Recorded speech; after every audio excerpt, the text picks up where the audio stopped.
খুলনা বিভাগে হামের প্রাদুর্ভাব উদ্বেগজনক হারে বাড়ছে। 10 জেলায় অন্তত 80 শিশু হাসপাতালে চিকিৎসাধীন।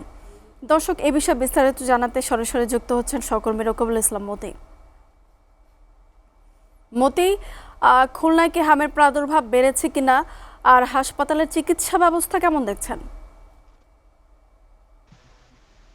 খুলনা বিভাগের কথা যদি বলি তাহলে বলতে হবে যে খুলনা বিভাগে কিন্তু কুষ্টিয়াতেই সব থেকে বেশি হামের রোগী দেখা দিয়েছে। এরই মধ্যে কিন্তু খুলনা বিভাগের কুষ্টিয়াতে সদর উপজেলায় সদর যে হাসপাতালটি রয়েছে সেখানে কিন্তু 13 জন রোগী কিন্তু সেখানেই শুধু ভর্তি রয়েছে এবং প্রায় 50 জন রোগী কিন্তু কুষ্টিয়ার যে মেডিকেল কলেজে রয়েছে সেখানে তারা আইসোলেশনের অবস্থায় রয়েছে এবং খুলনা যশোরে যদি বলা হয়, যশোরে কিন্তু এখন পর্যন্ত 2 জন রয়েছে এবং মেহেরপুরেও কিন্তু 2 জন রয়েছে। এরকম কিন্তু খুলনা বিভাগে প্রায় 80 জন কিন্তু হামের রোগী কিন্তু এখন পর্যন্ত বা তারা কিন্তু হাসপাতালে ভর্তি রয়েছে। কিন্তু এখন পর্যন্ত মৃত্যুর তেমন কোনো সংবাদ আমরা এখন পর্যন্ত পাইনি। তবে খুলনা বিভাগীয় স্বাস্থ্য অধিদপ্তর থেকে কিন্তু তারা বলেছেন যে দিনে দিনে কিন্তু এই যে হামের যে প্রাদুর্ভাব কিন্তু খুলনা বিভাগে কিন্তু বেশ আকার দেখা দিচ্ছে এবং তারা কিন্তু এই বিষয়গুলোকে নিয়ে তারা সতর্ক করছেন বলে তারা কিন্তু আমাদেরকে জানিয়েছেন।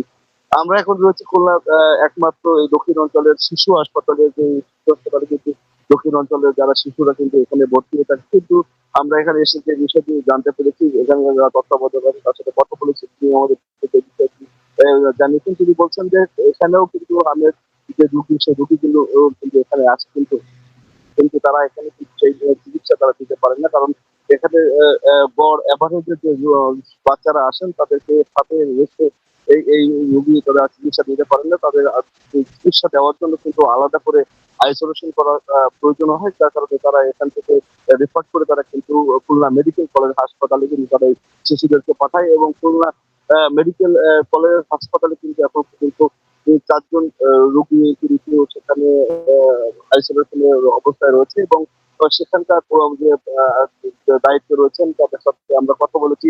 তারা আমাদেরকে জানিয়েছেন যে এই রোগী কিন্তু আরো বাড়তে পারে এবং যে সমস্ত রোগী ভর্তি রয়েছে তারা কিন্তু বেশ আশঙ্কাজনক অবস্থা রয়েছেন এবং তাদের যে সিমটম রয়েছেন তারা ডাক্তার বলছে যে তাতে যে এই রোগীগুলো আসলে স্বাভাবিকভাবে ফিরতে পারবে কিনা তা নিয়ে তারা সন্দেহ প্রকাশ করছেন এবং তারা আরেকটি বিষয় জানিয়েছেন যে এই রোগকে কেন্দ্র করে যাতে বাড়তে না পারে সেই জন্য সরকারের কিন্তু এখন থেকে পদক্ষেপ নেওয়ার কথা বলা হয়েছে। আরেকটি বিষয় জানিয়ে রেখে একটি তথ্য দিয়ে রাখি যে খুলনায় যে হামের যে টিকা, সেই টিকারা কিন্তু খুলনা জেলা সহ বিভিন্ন জায়গায় কিন্তু যে পরিমাণ দেওয়ার কথা ছিল তার 50% কিন্তু আমের টিকা দেওয়া হয়েছে, বাকি টিকা দেওয়া হয়নি। যার কারণে এখানকার যারা সাধারণ মানুষ রয়েছে তারা কিন্তু এক ধরনের আশঙ্কা রয়েছেন। তারা মনে করছেন যে এই যে টিকা না দেওয়া এই ফলে কিন্তু এই যে হামের প্রাদুর্ভাব কিন্তু বেশি হচ্ছে বলে তারা কিন্তু মনে করছেন এবং সরকারের প্রতি তারা এক ধরনের দায় চাপিয়েছেন যে বিগত সরকার যারা ছিলেন তারা কিন্তু তাদের এই নেগলিজেন্সির কারণে, তাদের এই দায়িত্বহীনতার কারণে কিন্তু এই শিশুরা টিকা দিতে পারছে। যার কারণে কিন্তু তারা এই যে হামের যে প্রাদুর্ভাব সেটি কিন্তু বাড়ছে এবং সরকার এটি গুরুত্বপূর্ণভাবে দেখে তাদেরকে যেন ব্যবস্থা নেওয়া হয় সে বিষয়ে কিছু গুরুত্ব দেওয়ার জন্য কিন্তু জানিয়েছে। খুলনা থেকে আসলে আমার কাছে সর্বোচ্চ এই সংবাদ ছিল। আপনাকে ধন্যবাদ।